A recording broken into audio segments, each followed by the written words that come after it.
वैशाख मास महत्तम अध्याय 17। जय श्री राधा कृष्ण। याद रखो, वैशाख मास का स्नान असमर्थ को सामर्थ बनाता है, निर्धन को धन देता है, बीमार को आरोग्यता देता है, पापी को पुण्य और निर्बल को बल देता है। इसलिए अभी भी समय है, वैशाख मास में प्रियतन से कुछ ना कुछ जरूर कर लो। अब श्री गणेश जी महाराज और अपने गुरुदेव को याद करते हुए वैशाख मास महत्तम का अध्याय 17 सुनते हैं। विघ्न कटे संकट मिटे, मंगल हो हर काज, बाधाएं सब दूर करो हे गणपति महाराज। बोलो गणेश जी महाराज की जय।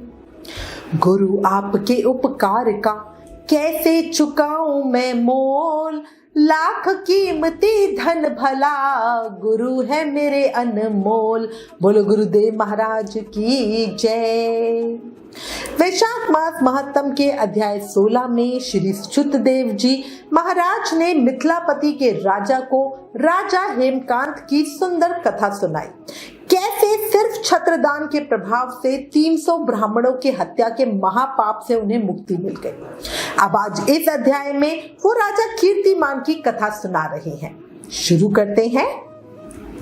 मिथिलापति के राजा ने पूछा, हे ब्राह्मण, जब वैशाख मास के धर्म अत्यधिक सुलभ, पुण्य राशि देने वाले, भगवान विष्णु के लिए प्रीतिकारक, चारों पुरुषार्थों की तत्काल सिद्धि करने वाले, सनातन और वेदोक्त है, तब संसार में इसकी प्रसिद्धि कैसे नहीं हुई? शुद्धदेव जी ने कहा, राजन, इस पृथ्वी पर लौकिक कामना रखने वाले ही मनुष्य अधिक हैं। उनमें से कुछ राजस और कुछ तामस हैं। वे लोग इस संसार के भोगों तथा पुत्र पौत्र आदि संपदाओं की ही अभिलाषा रखते हैं। कहीं किसी प्रकार कभी बड़ी कठिनाई से कोई एक मनुष्य ऐसा मिलता है जो स्वर्ग लोक के लिए प्रयत्न करता है और इसलिए वो यज्ञ आदि पुण्य कर्मों का अनुष्ठान बड़े प्रयत्न से करता है, परंतु मोक्ष की उपासना प्रायः कोई नहीं करता। तुच्छ आशाएं लेकर बहुत से कर्मों का आयोजन करने वाले लोग प्रायः काम्य कर्मों के ही उपासक हैं। यही कारण है कि संसार में राजस और तामस धर्म अधिक विख्यात हो गए, परंतु सात्विक धर्मों की प्रसिद्धि नहीं हुई। ये सात्विक धर्म भगवान विष्णु को प्रसन्न करने वाले हैं, निष्काम भाव से किए जाते हैं और इस लोक तथा परलोक में सुख देने वाले हैं। देव माया से मोहित होने के कारण बुद्धिहीन मनुष्य इन धर्मों को जानते ही नहीं है। पूर्व काल की बात है, काशीपुर में कीर्तिमान नाम से विख्यात एक चक्रवर्ती राजा थे। वो इक्ष्वाकु वंश के भूषण तथा महाराज निग्र के पुत्र थे। संसार में उनका बड़ा यश था। वो अपनी इंद्रियों और क्रोध पर विजय पा चुके थे। ब्राह्मणों के प्रति उनके मन में बड़ी भक्ति थी। राजाओं में उनका स्थान बहुत ऊंचा था। एक दिन वो आखेट करते हुए जा रहे थे तो मार्ग में मुनि वशिष्ठ जी के आश्रम को देखा। वैशाख की चिलचिलाती हुई धूप में यात्रा करते हुए राजा ने मार्ग में देखा, महात्मा वशिष्ठ जी के शिष्य जगह जगह पर अनेक प्रकार के कार्यों में निपुणता के साथ लगे हुए थे। वो कहीं प्याऊ लगा रहे थे, कहीं छाया मंडप बना रहे थे, कुछ किनारे पर झरनों के जल को रोककर स्वच्छ बावली बना रहे थे, कहीं वृक्षों के नीचे बैठे हुए लोगों को वो पंखा डुलाकर हवा कर रहे थे, कहीं गन्ने दे रहे थे, कहीं सुगंधित पदार्थ और फूलों को भेंट दे रहे थे, कहीं फल दे रहे थे। दोपहरी में लोगों को छाता देते और संध्या के समय शरबत, कहीं नेत्रों में कपूर लगा रहे थे। अब उन्हें देखकर राजा ने पूछा, आप लोग कौन हो? उन्होंने उत्तर दिया, हम लोग महर्षि वशिष्ठ के शिष्य हैं। इसके बाद राजा ने पूछा, आप ये सब क्या कर रहे हो?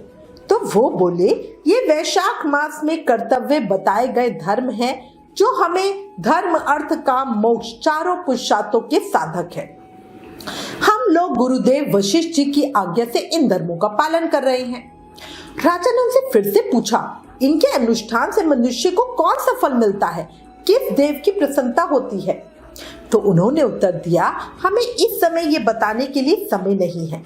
आप गुरु जी से ही ये प्रश्न कीजिए, वो महायशस्वी महर्षि इन धर्मों को यथार्थ रूप से जानते हैं। शिष्यों से ऐसा उत्तर पाकर राजा शीघ्र ही महर्षि वशिष्ठ के पवित्र आश्रम पे गए, जो विद्या और योग शक्ति से संपन्न था। राजा को आते देख महर्षि वशिष्ठ मन ही मन बड़े प्रसन्न हुए। उन्होंने सेवकों सहित राजा का विधि पूर्वक आतिथ्य सत्कार किया। जब राजा आराम से बैठ गए, तब वो गुरु वशिष्ठ जी से प्रसन्नता पूर्वक पूछने लगे, हे भगवान, मैंने मार्ग में आपके शिष्यों द्वारा परम आश्चर्यमय शुभ कर्मों का अनुष्ठान होते देखा, किंतु उसके संबंध में जब प्रश्न किया, तब उन्होंने दूसरी कोई बात ना बताकर आपके पास आने की आज्ञा दी। उन्हीं की आज्ञा के अनुसार मैं इस समय आपके पास आया हूँ। मेरे मन में इन धर्मों को सुनने की बड़ी इच्छा है। आप इन सब का वर्णन मुझसे करें। अब राजा की बात सुनकर महायशस्वी वशिष्ठ जी ने प्रसन्नता पूर्वक कहा, राजन, तुम्हारी बुद्धि को उत्तम शिक्षा मिली है, इसलिए विष्णु जी की कथा के श्रवण और भागवत कर्मों के अनुष्ठान में जो तुम्हारी बुद्धि है, ये तुम्हारे किसी पुण्य का ही फल है। जिसने भी वैशाख मास में बताए हुए माँ धर्मों के द्वारा भगवान श्री हरि की आराधना की है, उसके उन धर्मों से भगवान बहुत संतुष्ट होते हैं और उसे मन वांछित वस्तुएं प्रदान करते हैं। संपूर्ण जगत के स्वामी भगवान लक्ष्मीपति समस्त पाप राशि का विनाश करने वाले हैं। वो सूक्ष्म धर्मों से प्रसन्न होते हैं, केवल परिश्रम और धन से नहीं। भगवान विष्णु भक्ति से पूजित होने पर मन वांछित वस्तुएं प्रदान करते हैं, इसलिए सदा भगवान विष्णु की भक्ति करनी चाहिए। जगदीश्वर श्री हरि जल से भी पूजा करने पर सभी कलेशों का नाश करते हैं और शीघ्र प्रसन्न होते हैं। वैशाख मास में बताए हुए ये धर्म बहुत थोड़े से परिश्रम द्वारा पूरे हो जाते हैं। इससे भगवान विष्णु की प्रीति मिलती है। ये इतने शुभ हैं कि अधिक व्यय से सिद्ध होने वाले बड़े बड़े यज्ञादि कर्मों का भी तिरस्कार करने वाले हैं। मतलब बड़े बड़े यज्ञादि में भी हमें कम पुण्य मिलता है और इन छोटे कामों से हमें अधिक पुण्य फल मिलता है।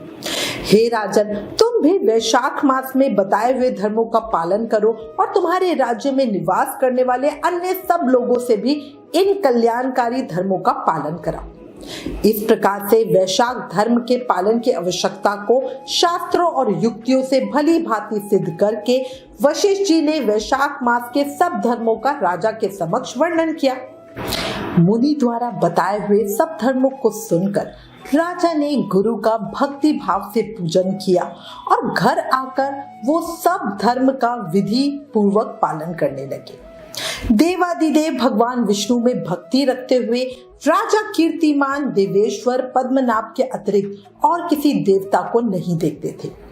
उन्होंने हाथी की पीठ पर नगाड़ा रखकर सिपाहियों से अपने राज्य भर में डंके की चोट पर यह घोषणा करा दी कि मेरे राज्य में 8 वर्ष से अधिक आयु वाला मनुष्य और जिसकी आयु जब तक 80 वर्ष न हो जाए तब तक मेष राशि में सूर्य के स्थित होने पर यदि वो प्रातःकाल स्नान नहीं करेगा तो मेरे द्वारा दंडनीय होगा तथा राज्य से निकाल देने योग्य समझा जाएगा। ये मेरा आदेश है। पिता, पुत्र, पत्नी अथवा सहृदय जो कोई भी वैशाख धर्म का पालन नहीं करेगा वो चोर की भांति दंड का पात्र समझा जाएगा। प्रातःकाल शुभ जल में स्नान करके श्रेष्ठ ब्राह्मणों को दान करें। तुम सब लोग अपनी शक्ति के अनुसार दान आदि धर्मों का आचरण करो। राजा कीर्तिमान ने हर गांव में धर्म का उपदेश करने वाले एक एक ब्राह्मण को बसाया। 5-5 गांवों पर एक एक ऐसे अधिकारी की नियुक्ति की जो धर्म का त्याग करने वाले लोगों को दंड दे सके। उस अधिकारी की सेवा में 10 घुड़सवार रहते थे।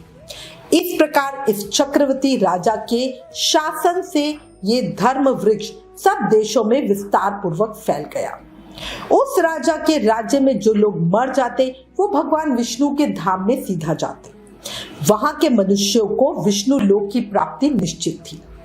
एक बार भी वैशाख स्नान कर लेने से मनुष्य यमराज के पास नहीं जाता।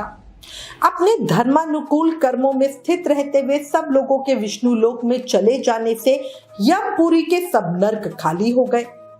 वहां एक भी प्राणी पापी नहीं रह गया। वैशाख मास के प्रभाव से यमपुरी के मार्ग की यात्रा ही बंद हो गई। सब मनुष्य दिव्य आकृति धारण करके भगवान के धाम में जाने लगे। देवताओं के जो लोग हैं वो सब भी शून्य हो गए। स्वर्ग और नर्क दोनों के शून्य हो जाने पर एक दिन नारद जी ने धर्मराज के पास जाकर कहा, धर्मराज, अब आपके नर्क से पहले जैसा कोलाहल सुनाई नहीं पड़ता। पहले की भांति पाप कर्मों का लेखा भी नहीं लिखा जा रहा। चित्रगुप्त जी तो ऐसे मौन बैठे हैं जैसे कोई मुनि हो। इसका कारण तो बताइए। महात्मा नारद जी के ऐसा कहने पर राजा यम ने कुछ दीनता भरे स्वर में कहा, नारद जी, इस समय पृथ्वी पर जो ये राजा राज्य कर रहा है वो पुराण पुरुषोत्तम भगवान विष्णु का बड़ा भक्त है। उसके भय से कोई भी मनुष्य कभी वैशाख मास का उल्लंघन नहीं करता। उस पुण्य कर्म के प्रभाव से सभी भगवान विष्णु के परम धाम में चले जाते हैं।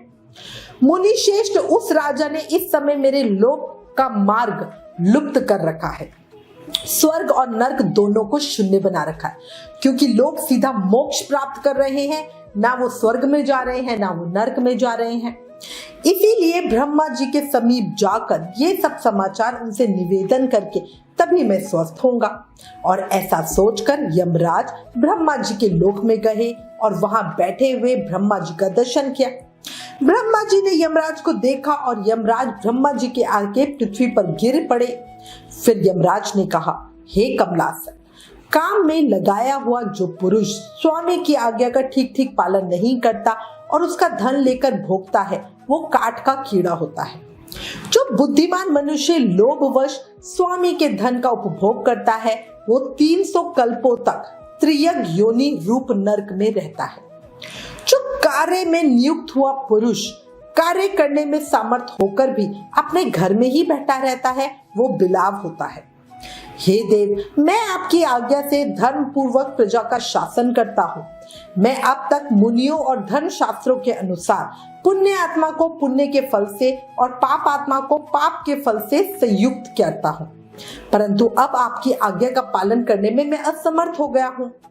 कीर्तिमान के राज्य में सब लोग वैशाख मास का पुण्य कर्म का अनुष्ठान करके पितरों और पितामहों के साथ बैकुंठ धाम में चले जाते हैं। उनके मरे हुए पितर और माता महा आदि भी विष्णु लोक में चले जाते हैं। इतना ही नहीं, पत्नी के पिता श्वशुर आदि भी मेरे लेखे को मिटाकर विष्णु लोक में चले जाते हैं। हे देव, बड़े बड़े यज्ञों द्वारा भी मनुष्य वैसी गति नहीं पाता जैसे वैशाख मास से मिल रही है। संपूर्ण तीर्थों से, दान आदि से, तपस्याओं से, व्रतों से अथवा संपूर्ण धर्मों से युक्त मनुष्य भी उस गति को नहीं पाता जो वैशाख धर्म में तत्पर हुए मनुष्यों को मिल रही है। वैशाख में प्रातः काल स्नान करके देव पूजन, वैशाख मास महत्तम की कथा का श्रवण तथा भगवान विष्णु को प्रिय लगने वाले तदनुकूल धर्मों का पालन करने वाले मनुष्य एकमात्र विष्णु लोक के स्वामी होते हैं।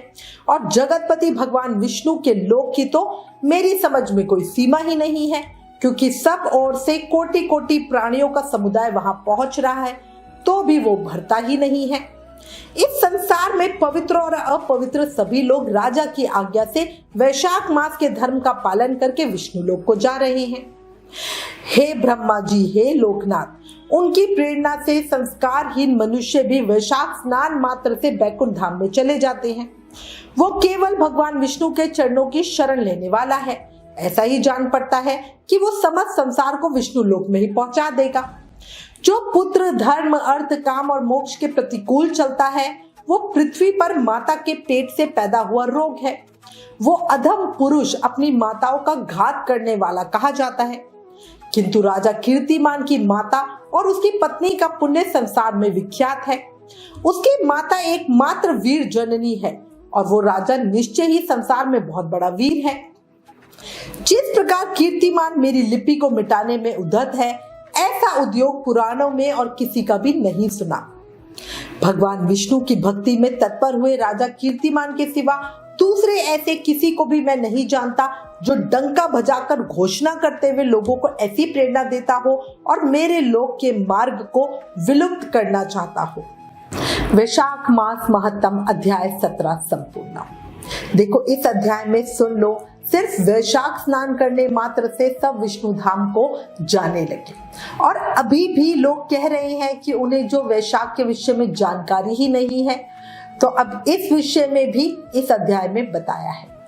अब कल अध्याय 18 में आगे की कथा सुनेंगे और जानेंगे कि यमराज की बात सुनकर ब्रह्मा जी ने क्या कहा। देखो, अंत में एक बात आपसे कहूंगी, आपको ज्ञान के बाद अगर अहंकार होता है तो वो ज्ञान जहर है, पर अगर ज्ञान के बाद नम्रता का जन्म होता है तो वो ज्ञान अमृत है। ज्ञान पाते रहो, सबकी मदद करते रहो। इस अध्याय में स्पष्ट है, वैशाख मास में थोड़ा सा शुभ कर्म भी हमें बहुत अधिक पुण्य देने वाला है।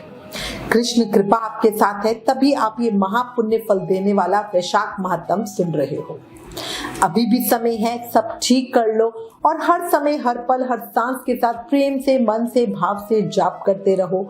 हरे कृष्ण कृष्ण कृष्ण हरे हरे, हरे राम राम राम हरे हरे। याद रखो, कलयुग केवल नाम आधार, सिर्फ नाम जाप से ही कृष्ण प्रेम, भक्ति, मुक्ति, शक्ति सब पाई जा सकती है। प्लीज इन वीडियोस को ज्यादा से ज्यादा शेयर करके वैशाख मास का प्रभाव सबको बताओ, अपने शास्त्रों का ज्यादा से ज्यादा प्रचार करो, ये भी एक सेवा है। Please like, share and subscribe. Thank you. जय श्री राधा कृष्ण।